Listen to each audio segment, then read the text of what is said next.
Okay, hello everybody. Okay, so I'm going to talk today about the role that managers play in building trust in the workplace. The title of the presentation, Your Employer Brand is Built on Trust, but Who Builds That Trust? And this is an important thing because when we talk about a brand being trusted, or when we talk about an employer being trusted, what exactly are we talking about? Because is it possible to trust a brand or a company, or do we trust the people who are behind that? Generally we trust people rather than things. And I think that that's very important, that when we say we trust a named brand, we are saying we trust the people behind that brand, and that's a very important thing.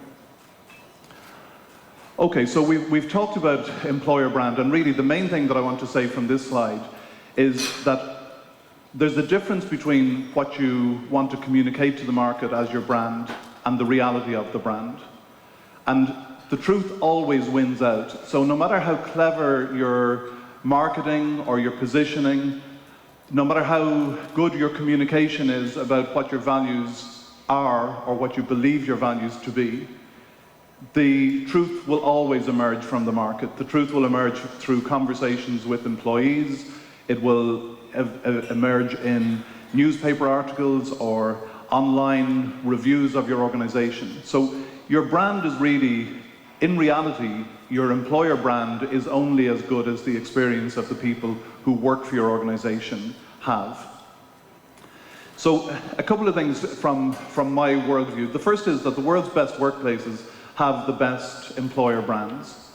And the reason for that is simple, that if the employees who have the best workplace experiences, by definition almost, also are working for the employees that have the best employer brand. If your employer brand sucks, it's because the employee experience is not good. And if the employee experience is good, you then have something to communicate to the market. The world's best workplaces achieve extraordinary results on every key business metric, and that's a really important thing, that this is not about being nice because it's nice to be nice.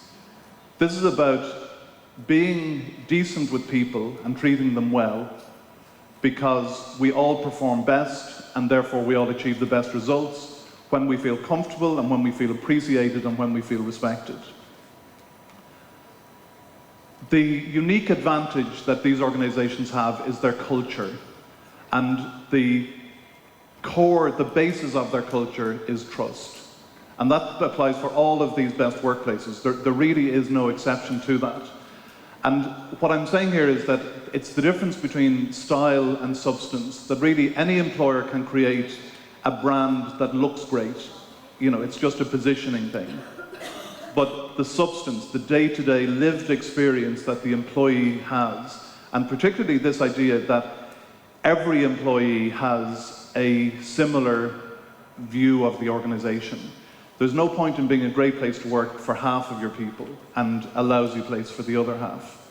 Because in general, people who have a bad experience tend to be much more vocal. They tend to talk more about it than people who have a positive experience. And the key point that I want to get across today is that the people who drive the trust in your organization are your managers.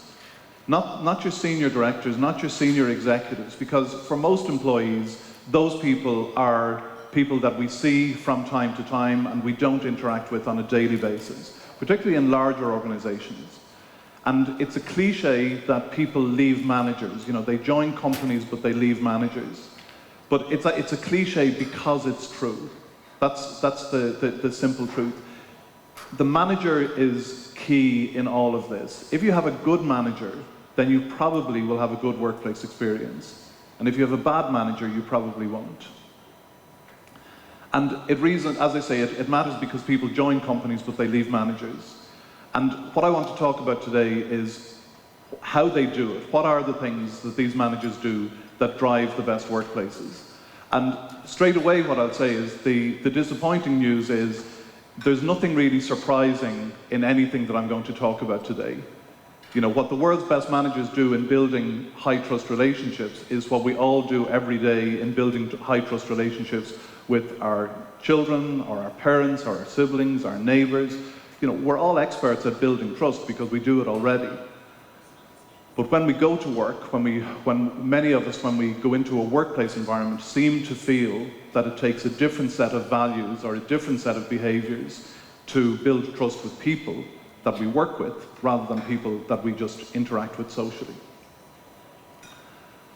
Okay, a few definitions. Just a great place to work. Just when we talk about a great place to work, we talk about a high-trust workplace. And I'll explain a little bit more about that in a moment. When we talk about culture, I think of culture as being the way we do things around here. That's all that it is. And every organisation has a culture. So if you make no attempt to shape the culture will evolve anyway. And no matter what steps you take to try to shape the culture will evolve anyway.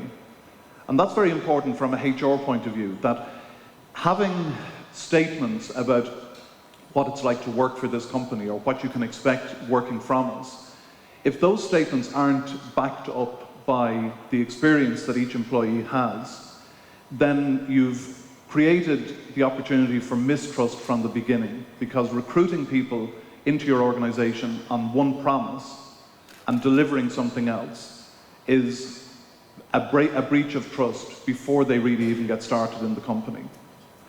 I sometimes refer to culture as the deputy CEO, and from that what I mean is that the culture of the company is what takes over when the CEO is not present. Because when the CEO is present, then he or she can drive the culture and can shape the culture. But what happens when she leaves the room? And whatever happens when she leaves the room, whatever atmosphere, whatever environment there is that takes over, that's the culture of the company.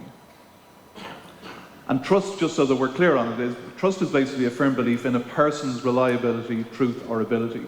But it's very important to remember this point, that we trust people. You know, when we say we trust a brand or when we say we trust a company, we actually mean we trust the people behind that. And if we say we believe the promise of a brand, not just the employer brand, the consumer brand, it's because we believe the people who are behind that brand are worthy of our trust.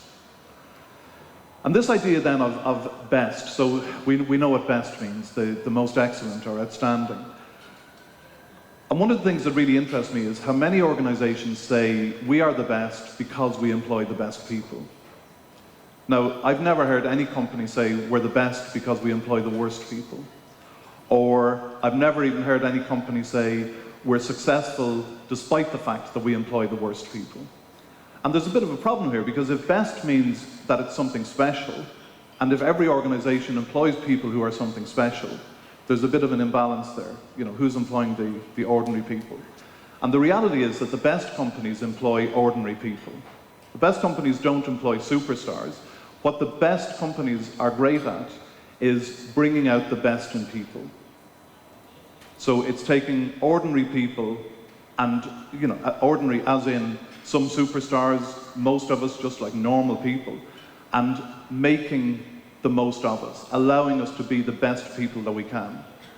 And again, that's where your manager comes in, because having a good manager is the key to unlocking the promise that a person has.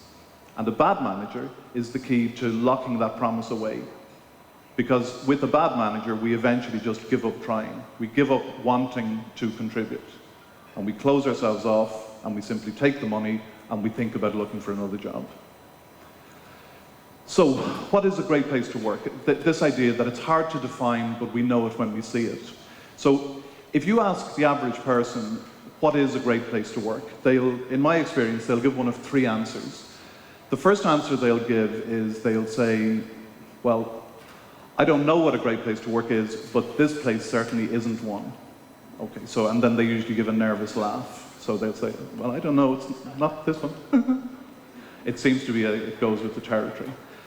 The other one is, occasionally people will say, well, this is a great place to work. Where I work is a great place to work. But most often what people will describe is a workplace that sounds something like this. And if you look at the screen, you'll see lots of pictures of happy, smiling people, having fun, chilling out, laying back, massage, music. There's a little ice cream van there, there's sparkling wine, probably even champagne. And the one thing that's missing, can anybody tell me, what's the thing missing from this picture? Work. Yes, work. And that's a very important lesson to take away. You know, a great place to work, like a great place is Disneyland. Or a great, if you're into sport, a great place is watching your favorite football team. But a great place to work is something different. It's a place that we go to work, to be productive, to contribute. So is this a great place to work? This is McDonald's. So McDonald's, remember, became almost a shorthand for a bad job, you know, this idea of a Mac job. And yet McDonald's are consistently one of the best workplaces in every country in which we operate, most countries in which we operate. So how can that be? You know, it's a busy work environment. It's a place where you generally will work for minimum pay. And the reason that they're consistently one of the best workplaces, for example, is that 97% of the managers are recruited from their crew. So 1 in 34 or 35 managers is brought in from outside, but all of the other managers are grown from people who join at the bottom level. So that's one example. They are very honest about their brand promise, their employer brand promise. They're very honest about what you can expect. So you can expect to be paid, you can expect to be rostered, you can expect to flip burgers, do the cash register, and so on. They don't pretend that the work is anything other than what it is. They always say it's hard work. They give you access to personal development courses, most of which are designed to make you a more valuable employee, but it also makes you more valuable to yourself. One of the things they do in many countries is they give a thing called a Mac passport, because they understand that their employees like to travel, because they say they take people at the beginning of their career and at the end of their career. So they give young kids a Mac passport, and this is just a document that says, Bob worked in McDonald's in Dublin for 5 years, and these are the things that he can do. And with that passport, I can go to New Zealand or Australia or the UK or France, and I already have an opportunity to get a job locally because I've been vouched for by my employer. So it's little things like that, and I could talk about McDonald's for a day, but their oldest employee, for example, is 88 years of age in the UK. 88. And they recruited her when she was 83. So I don't have time to talk about them, but I could talk about them all day. Is this a great place to work? So if we think about the first picture that I showed of the holiday camp, and then we have this reality that many of the best workplaces on our lists are organizations that deal with medical emergencies, acute illnesses, people who don't get well, people who are in a severe stress situation, and the people who work there are in an equally stressful situation. The medical profession tends not to be at the nursing level, or the day-to-day care level tends not to be that paid that well. And yet, consistently, we find these healthcare centres, hospitals and so on, are named as best workplaces. So how is that? Well, it's because, again, the employer tends to acknowledge that this is a difficult job, and they tend not to make it more difficult for the people. So they try to get out of the way, make things as effortless as possible, give them professional support, allow for the fact that it's a stressful existence, and make things as easy as possible in all of the other areas. So just simple things, like if you're a nurse coming off a night shift and you find that you haven't been paid properly, that's a problem. Or you find that your application for 2 days off to go to your sister's wedding hasn't been approved yet.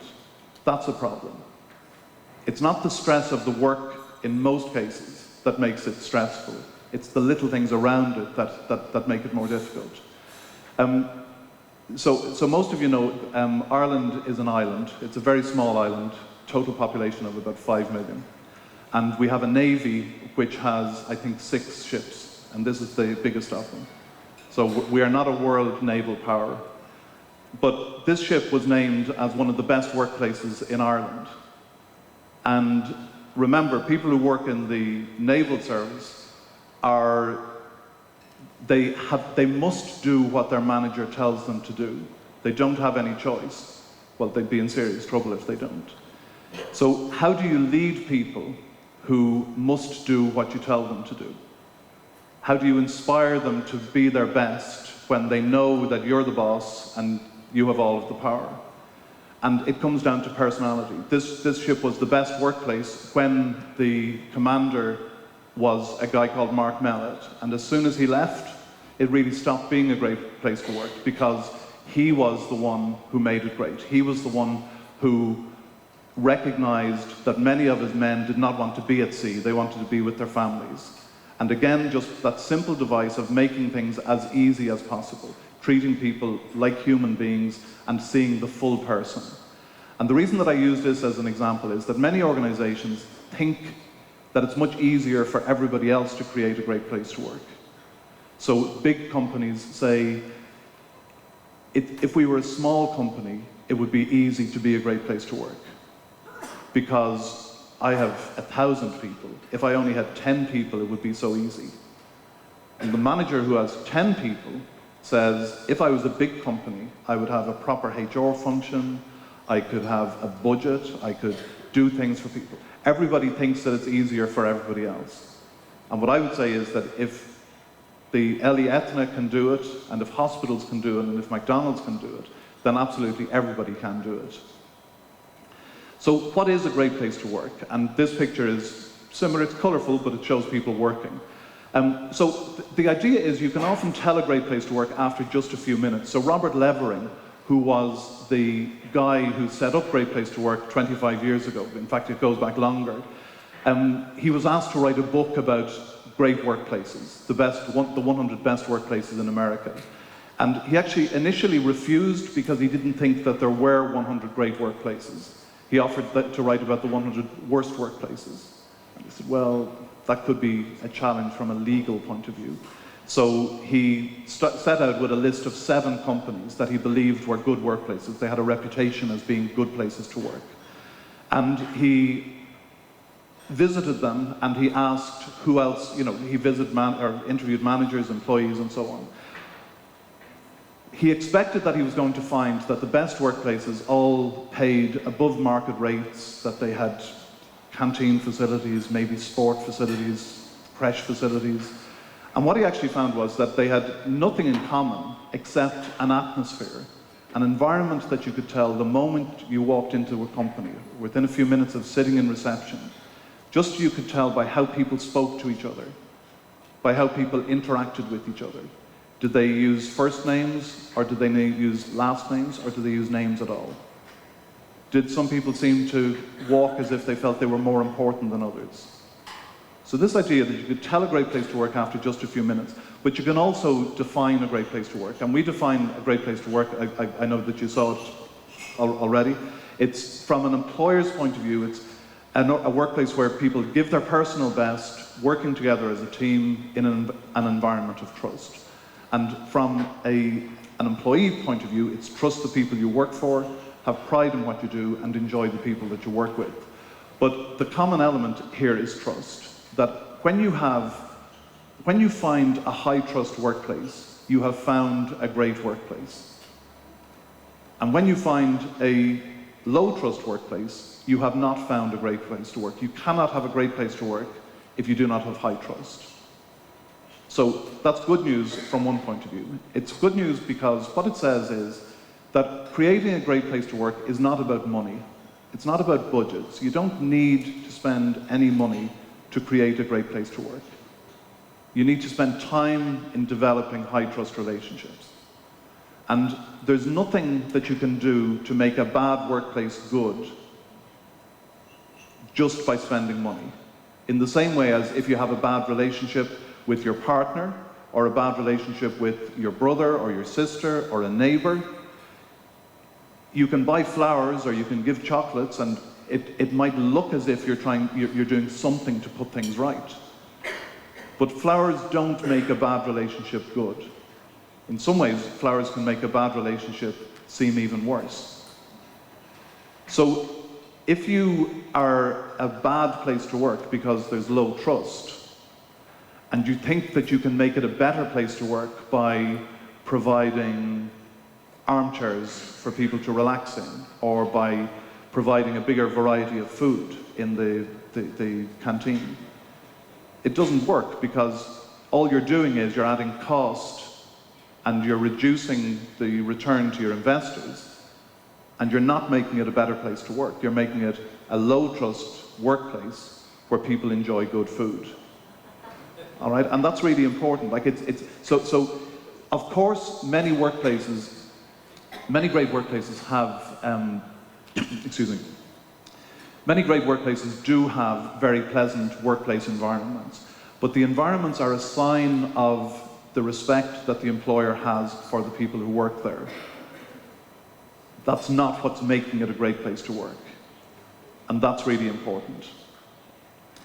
So I want to just talk quickly about leadership intentions against day-to-day reality. So if you think about your brand and you talk about your policies, practices, procedures, and these express your leadership's vision, values, principles, and aspirations. So in other words, what you want to be. And then on the other side, you have the reality of how the employee experiences the workplace. So how they experience the workplace shapes their attitudes, their level of engagement, what they want to contribute and what they do actually contribute, their intention to stay with the organization and how productive they are. So it's what we want to be on one side and what we are on the other side. And the question then is, so this is really your employer brand promise, and on the other side, the employer brand reality. And in fact, the reality is your employer brand. You know, let me just see if I can. This is the reality of your brand, whereas this is really your marketing. And again, that's good, because what it means is that when you get it right, the branding and the brand promise and the promotion of that brand begins to look after itself, because you could all name organizations here in Turkey that have reputations as being great places to work. And you may know very little about those, except that you know that they're a good place to work. And that's because of word of mouth. It's just because of the reputation that they have. And remember, we've also got plenty of examples of companies where they make promises and then they're found not to have kept those promises. And the media, understandably, love to find that. They love to find organizations where they say, you know, we're a company you can trust, and then to use examples of how they have not been trusted. So what bridges the gap between what we want to be on one side and what we are on the other side? And the answer is trust is what bridges that gap. That it's the trust in the relationships that translate the ambition into the experience. But as I've said at the beginning, trust is a belief in a person. It's a belief in a person, not a thing, not a company. So therefore, in most cases, when we talk about trusting somebody in work, most employees, for them, it's about trusting their manager. Okay, and it's taken a while to get here, but I wanted to make sure that the role of the manager is understood clearly, because without a manager or managers that fully understand that they control the employee experience, you know, of course there's the thing of, well, as an employee, I have got to contribute. I've got to meet you halfway. But if you don't understand that you must work through your managers, that nothing that you do in your job will count for anything for an employee if your manager is standing in the way. So for example, if you've got a manager who is cynical about the company, who tends to roll her eyes when a new announcement comes out, a new initiative, whether it's something from the chief executive or from HR. So if she says, here, have a look at this, and she gives that to her team, as opposed to somebody who believes it and says, guys, good news, we're doing this from next week. Or that manager shapes the experience. They shape whether it's okay to be a company person or whether it's okay to be cynical about the company, to be inside or outside. So what are the alternatives to high trust management? I can only think of one, which is this command and control, which is really, I tell people what to do and then I use systems to manage them. And I use systems and I count the numbers to make sure that they're doing what I tell them to do. And the problem with that is it doesn't work, because the moment that I leave the room, people start doing what they want to do anyway. You know, we talked about it earlier, it's the difference between what's written down and what's actually done. So what's the business case for trust? I want to just very quickly emphasize this before I get to how you achieve this. So the simple statement, the simple position is that the world's best workplaces outperform their peers on every business metric that counts, without exception. Okay, so really there is no downside to being a great workplace. And I just want to give a few examples here. So this slide here shows the annualized stock market returns between the Fortune 100 Best and two standard indices, which are the Russell 1000. The Russell 1000 is the 1,000 biggest companies on the US stock markets. And the Russell 3000 is about 98% of all the companies that are listed on, I think, the New York Stock Exchange. So over the period from 1998 to 2015, which is 17 years, they achieved an average return of about 6.4%. Had you instead chosen to invest in the best workplaces, the list of companies that we published in Fortune in 1998, and then when we changed the list, because a few companies change every year, you sell your shares in those and buy shares in the new one, you would achieve close to double what was achieved. And that isn't a case of just picking one period. We make a very simple claim, which is there is no period in which the best workplaces have been outperformed by the stock market indices in any country in which it's counted. So it really is that straightforward. So about twice as good. This slide here shows the same information, but on a cumulative basis. And you see, had you invested in 1998, by 2016, your standard stock market exchange, or your standard stock market investment would have grown by about 250%. Your money would have grown by over 700% invested in the best companies. And that's why there's such excitement about great workplaces. Nothing to do with the award ceremonies and the certification and the branding. That's all fun, and it's good, and it helps you to do your job, and it helps you to attract more people. But this is why the great workplace movement is the enduring success that it is, because it's good for business. And what I want to just draw attention to here is, if you look at here and here, you see where it dips. Let me just see if I can use, okay. You see here where it dips. So remember that this shaded area is the best workplaces, and this is the ordinary workplaces. So here's where the stock market took a dip, and here's where it took a dip. And look, the best workplaces took a dip as well in both cases. So it doesn't suggest that best workplaces are immune when there's a downturn in the economy. But what you can see from that is they don't fall as far, and they get back much more quickly. All right, that their ability to recover is much quicker. And the reason their ability to recover is much quicker is because of trust. Because when we have to make changes, if people trust us, they will cooperate with us. And if they don't trust us, if they're suspicious about why we're doing something, then they'll resist. So while the best companies are already on the road to recovery, the ordinary workplaces are still having discussions with employees about how we can make things different, how we can cut our cloth according to our measure. So you would say, well, if this is such a good idea, how come it's not possible to invest in funds that invest only in the best workplaces? And it is actually possible. There's the Parnassus Endeavour Fund, which since 2005 has been doing exactly that. And I'm not going to spend time on it, but again, if you look, you see the same shape. They only invest in companies that have a reputation that stacks up, a reputation as being good to their employees and good for their employees. But again, it's inspired by the work that we've done, which is this idea of creating a great place to work. And you see exactly the same dip there. Look, here's where the fund dipped in the same way as the S&P 500. But look how quickly these companies recover compared to these which limp along for a few years, get things sorted out, a bit of a recovery, and eventually they begin to surge. The best workplaces have this substance behind their brand promise that the other workplaces don't. And that's the evidence of the substance here. That's the reality of what happens when people trust you, is that you can get back on the horse quicker and you can recover the ground that you've lost quicker. Finally, I just want to show voluntary turnover. So this slide shows the voluntary turnover in 2016. It's US data, but we use US data only because it's easily accessed, and we've been working in the US for so long. It's not that it works in the US and doesn't work elsewhere. You'll find this in every country, including here. And what it is basically saying, this is the voluntary turnover in manufacturing and production amongst the best workplaces, and this is amongst their peers. And it's the same in every industry, and it's significantly so in some key industries.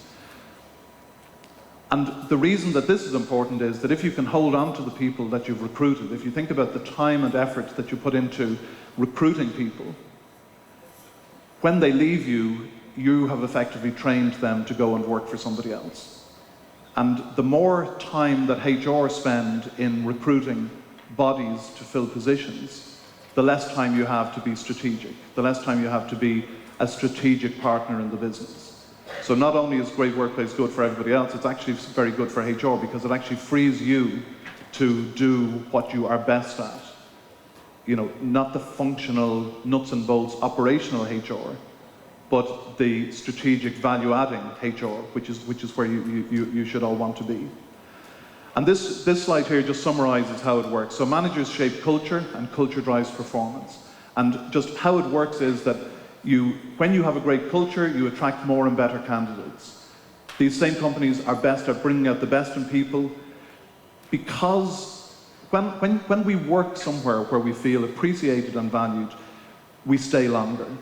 And the longer we stay, the more productive we become because we know what we're doing, we know the people in the organization, we know who to ask for something.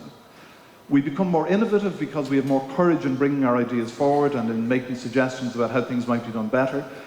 Customers like dealing with companies like this. And the bottom line then, as our reputation grows, it all adds together into great results. And the idea is it's this upward spiral where everything becomes better. And just before I come to the rules then, the big question is, so are great workplaces great because they perform well, or do they perform well because they're great workplaces? The chicken or the egg. So there's a really simple answer, which is, we can all think of many organizations that look like great workplaces. So when you look at what their brand is, when you look at their offering, it looks like it should be good. So they pay competitive rates, they have nice office facilities, they have good social life for employees, and yet you know from talking to people, or maybe you work there yourself, they're lousy places to work. So straight away you could say, well, therefore it's not really the benefits that make it a great place to work. Okay, but there is also independent research conducted by a guy called Alex Edmonds, which establishes firmly, it's referenced in the book, but it establishes firmly that culture predates performance. So treating people well causes the business to perform better. It doesn't work the other way around. Okay, so the rules. So the reason that I've talked more about the background to the rules than the rules themselves is the rules are unbelievably simple. You know, you don't need 45 minutes to talk about the rules. You'll notice that the book is a very small book. And it's a small book because I wanted to write a book that would be read, rather than a book that would make my mother proud. And in fact, she's proud anyway, so my son, the author. I initially set out, what I originally had in mind was, I asked for access to the Great Place to Work database, which is a database of, for 1 year, 2 million employees in 80 countries around the world, all answering the same 57 questions, the trust index that you guys are familiar with. And what I originally wanted to do was, I wanted to explore what are the differences from one country to another, and maybe from gender, or from age, or from generation, in how we trust somebody else. Okay, and that's what the book was going to be about. So the book was going to be about how people in Turkey use different measures to trust people than people in Ireland. Or how women maybe are slower to trust, and maybe men are quicker to trust. And what I actually found was, there's no difference. There's absolutely no difference by gender, there's absolutely no difference by age, there's no difference whether you're Generation X or a baby boomer or Gen Y or anything else. We all trust people in work the same way as we trust people outside of work, and the things that we use, the factors that we use to decide whether we trust somebody or not, are the same as we've probably been using for 5,000 or 10,000 years. So the first thing in a relationship is somebody has to make the first move. Somebody has to trust first. And as managers, we instinctively say, well, you know, if my team would just act trustworthy, then I would find it easy to trust them. But the reality is managers are paid to make things happen. So to make trust happen, you have to start by extending trust. Same as any other personal relationship, that if you are the first to reach out, then it makes it easier for the other person. Remember, in the manager-employee relationship, the manager has all of the power as far as the employee is concerned. So if I'm the manager, it's easier for me to trust you than it is for you to trust me. Because if I trust you and you let me down, I have loads of things that I can do. You know, I can punish you, I can not trust you again, I can sack you. But if you're the employee and you trust me and I let you down, what can you do? You know, you have no sanction against me other than, I suppose, to take your talent and perform on a different stage. So it's easier for a manager to trust first, and that is actually the hardest thing to do. But it's not negotiable, it has to be done. What I'm going to do now is I'm going to show you the other 15 rules, and in each case I've shown the number that's on the slide is the score that is being achieved by the world's best workplaces on this rule. Okay, so it's the 25 best workplaces in the world, which is going to be announced at the end of October, but I'm using the data from the 2017 list. So it's the most up-to-date data that we have. And what's relevant about it is, I want you to appreciate that, so these 25, the best companies in the world, don't get it right all of the time. And often I think as managers, or as trusted employees of an organization, I think we often feel that if we don't get it right all of the time, that we're not getting it right. And the human condition is, you can't get it right all the time. You know, at any one time, if we were a company and you were all the employees, or we're all the employees, in this room there are people who are unhappy because of things that are happening in their life. They're unhappy because of things that are happening in their career. They're unhappy because maybe their mother is sick, or they have a child who's sick, or a child who's not doing well at school, or a dog who's got teeth problem.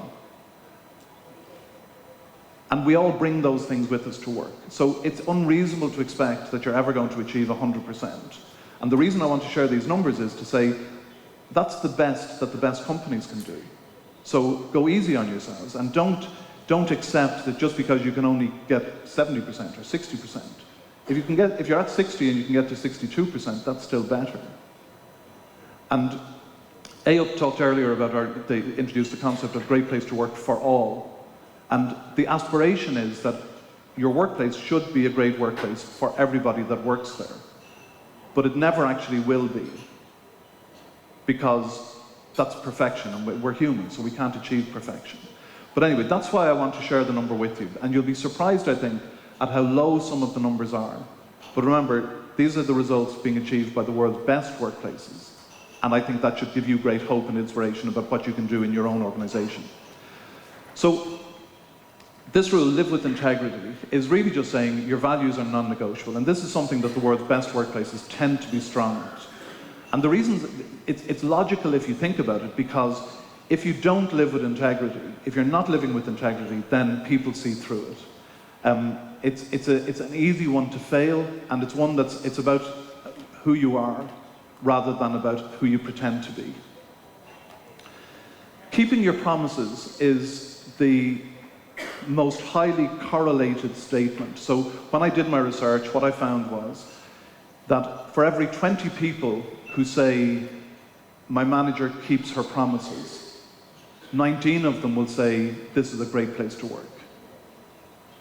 And for every 20 people who say, my manager does not keep her promises, 18 of them will say, this is not a great place to work. And if you think about that, and this really, you know, if you had to pick one rule and focus on it, this is the one to focus on, because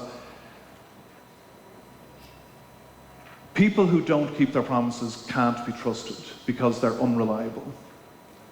There is more to trust than simply keeping your promises, because you can promise to beat your staff about the head every morning with a stick and do it. I don't recommend that you do. So you would be reliable and trustworthy, but it's not necessarily a good thing. Definitely not a good thing. What I found from talking to employees was, so I talk to managers and they say, keep my promises, of course I do. And I've never met or spoken to a manager who has admitted that they're bad at keeping their promises. And that, I think, is because managers tend to think of promises as being big things. So I pay you on time, I give you your performance appraisal on time, when you ask for time off, you're allowed to take it. We promote fairly and so on. But when you talk to employees and you say, well, does your manager keep her promises? They'll say the big things, yeah, but the small things, no. And it's small things like, for example, I'll give you an answer this afternoon, or give me 5 minutes to think about it. And when I say give me 5 minutes to think about it, what I'm really saying is, whatever, I'm not actually saying, okay, so from now I'll be back to you in 5 minutes' time. But the person who hears it as a promise that I will give an answer in 5 minutes. So one of the things that I say in the book is just a really simple thing. The way to break less promises is to make less promises. Because most of us, we're nice people, we like to please people. So when somebody asks us for something, we often overpromise. So we'll say, I'll have that for you tomorrow. Whereas actually, if we said, when do you need this? Maybe they would say, I need it by the end of the week or by the end of the month. Okay, so and the book is, the focus of the book is entirely on talking about these small things that will hopefully surprise you about your own behavior, that you think of yourself as being reliable, you think of yourself as being somebody that does what you say you do, because, it would be a pretty uncomfortable place to feel that you're somebody that breaks all these rules. But the reality is that nobody is getting it right all of the time. That means as a manager, you're not getting it right all of the time. And the good news is that it's only about being a bit better today, doing one thing differently today than you did yesterday. So keeping one more promise. Another one, be approachable and easy to talk to. And the main point that I want to make about this is there's a big difference between being approachable and you approaching people. So if you're the manager and you have the power in the relationship, so if I stroll over to you guys and I say, so how are you all today, and any news, and how was your holiday? That's not the same as you feeling comfortable to come to me if you have something you want to talk to me about. Okay, so, and that's why I use the picture of somebody on a throne, that you've got to be down there, you've got to be accessible and approachable, and that's as much to do with body language. It's as much, it's not to do with having an open door policy, because again, I've never heard any company say we have a closed door policy. We sort of keep the doors closed to keep the people out. Like, everybody has an open door policy. But when the door is open and you go in and somebody is fiddling with their phone as they're listening to you, or they're peering over your shoulder, or they're glancing at the screen, they're all the things that are saying, you're not actually that important to me. And these are the things that break trust. It's not, and that's the key thing that I want to leave you with today. It's nothing big. There's no big problem to be solved. It's all these little things. So people say, well, I'm sort of more of a shy person, and I find it hard to do all this people stuff. You'll often hear that. So there's a couple of simple solutions. One is find another job. If you're in a job where you're managing people, you have to do it. Your personality is a feature of who you are. It's not an excuse for who you are. So if you're responsible for managing people and you're not up to the job, then you need to find something else to do. Find a way to do it, or find some, be successful in some other role. It's not about becoming something that you're not. That's really important. It's about being who you are and allowing your true personality to shine forward. So being authentic, because if you're pretending to be something, people see through that. So if you're shy and slightly antisocial and you find conversations awkward, don't try to pretend that you don't, but have the conversations anyway. And people will say, my boss is a bit strange, he's a little bit eccentric, He doesn't really seem to get all this people stuff, but he really does his best, and I know that his heart is in the right place.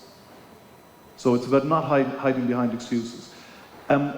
Giving straight answers. And again, like if you look at the numbers on these, like 82%, that means even in the world's best workplaces, 4 out of 5 employees say, my manager sometimes, so remember, we count positive scores. So 82% means people have said it's usually the case or almost always the case. So even in the best workplaces, 1 in 5 people has said, my manager gives straight answers, sometimes yes, sometimes no. These are really achievable scores. Like, these are not difficult scores. And by the way, when you think about your trust index score, which is your, the verdict of your employees on the whole company, remember, it's the sum of all of these.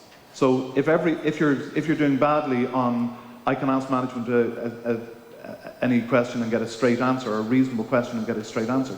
If you're doing badly on that, you're doing badly because your managers are doing badly on it.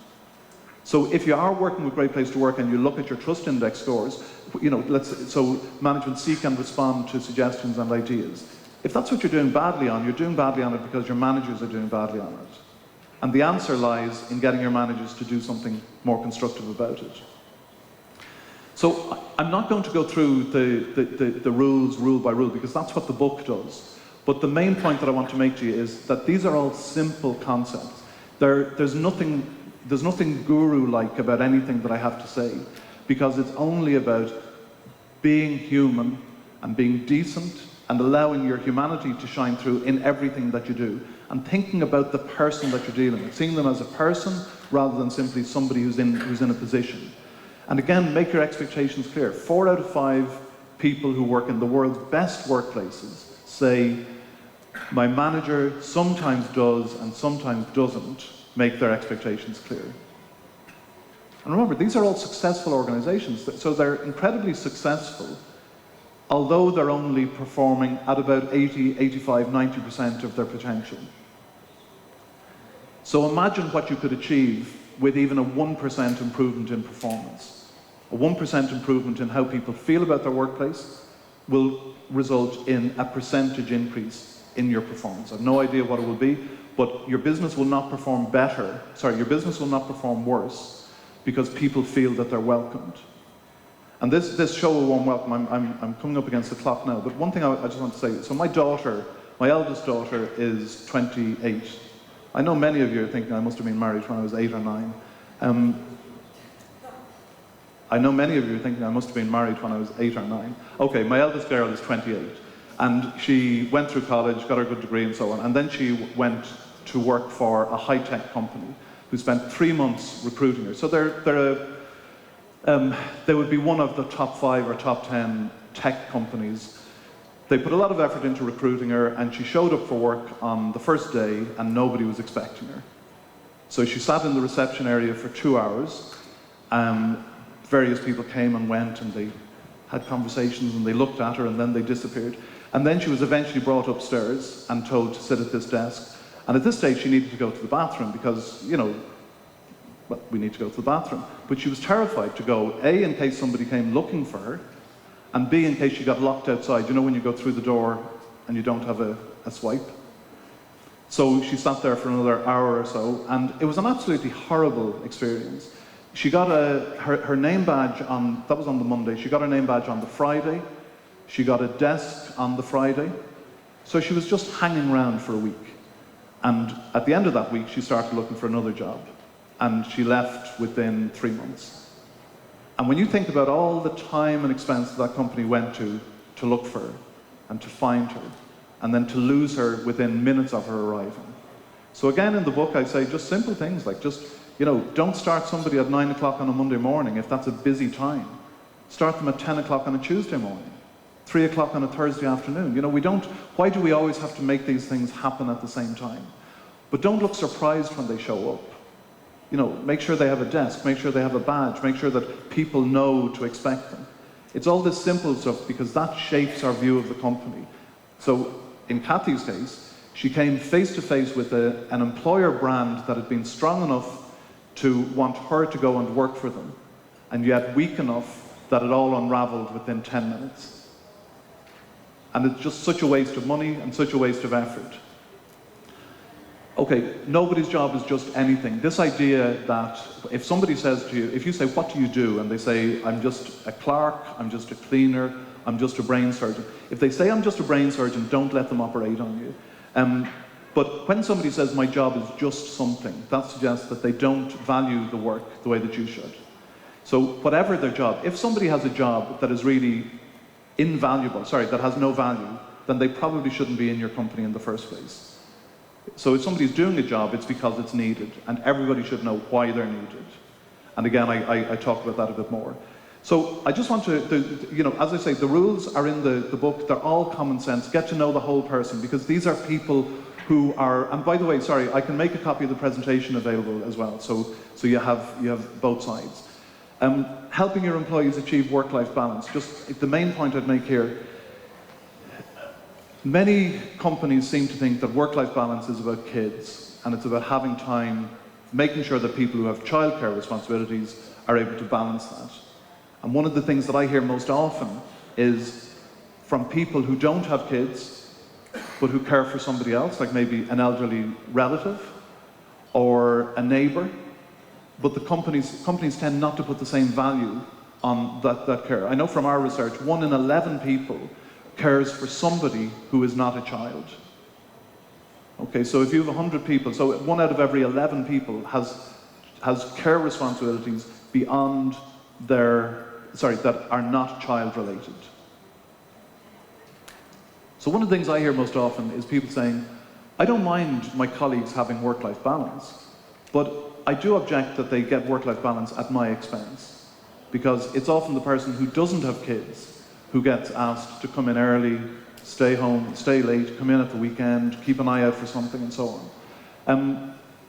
If somebody has a dog that's sick, I'm not a dog lover. We have a dog at home, and I like her, but there are dog lovers, there are cat lovers for whom, if the dog is sick, it's as serious or more serious than for a parent whose child is sick.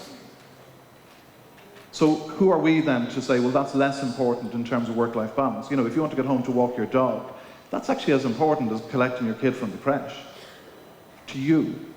So it's about this idea about understanding the needs of all of your employees, for all, not just the needs of a simple group.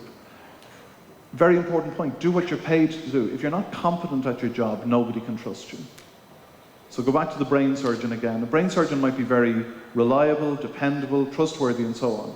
But if he's no good as a brain surgeon, there's a bit of a problem there for the brain surgeon and for the patient. So you've got to be competent. That's really table stakes. Do what you're paid to do. And have fun together. And would anybody like to hazard a guess? Of the countries that we work with in Europe, which country has the highest score for this is a fun place to work? Germany. So how is that? And you think about that. Difficult question. Well, actually, I'll tell you, it makes sense when you think about it, because we think of fun at work as being maybe the boss dressing up in a clown suit, or, I don't know, throwing sponges at each other, or playing tricks on each other, or whatever.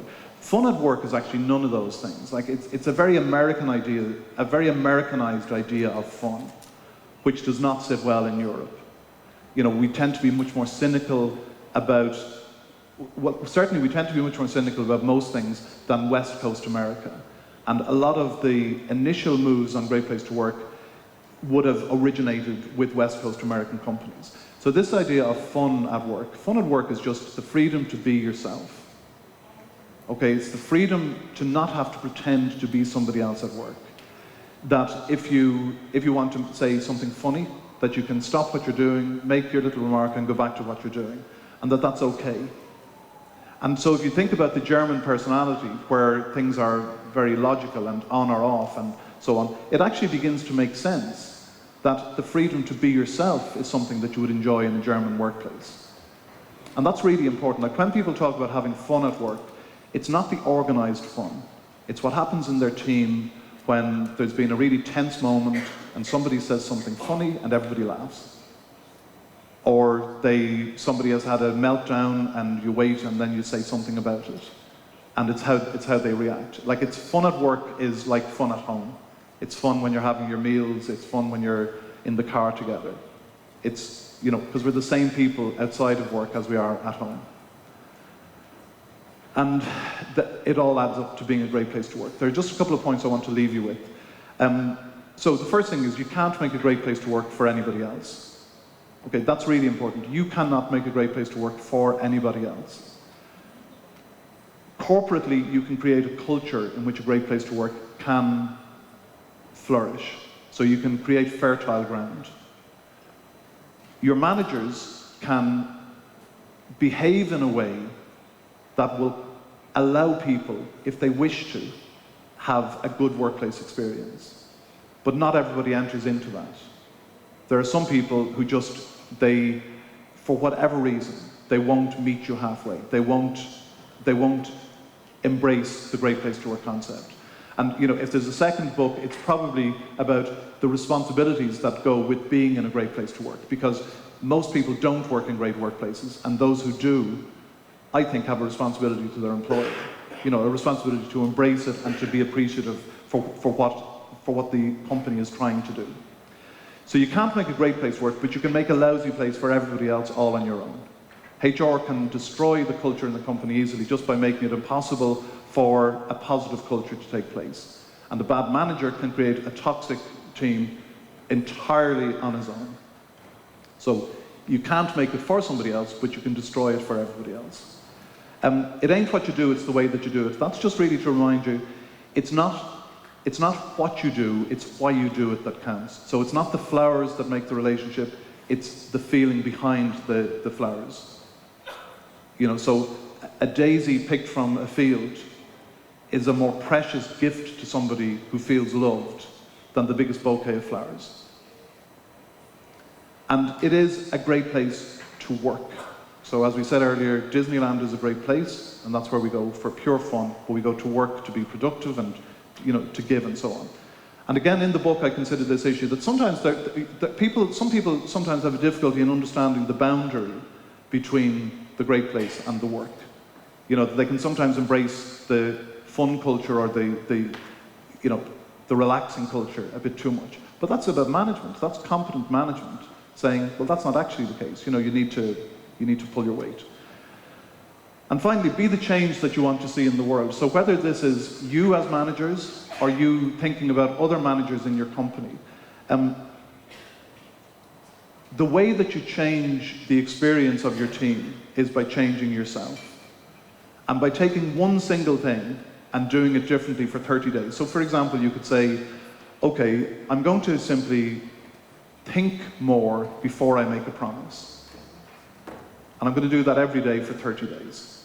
And that's about typically how long it takes to break a habit and make a habit and so on. But the point I'm making is be authentic and be yourself, because if you try to be anything other than yourself, people see through that. So you have to find what works for you. But you already do, because assuming that you have reasonably good family relationships and a couple of close friends, you're already expert at building trust. You just have to take what you do outside of work and bring it to work with you. And that's it. Good luck, and thank you for your attention.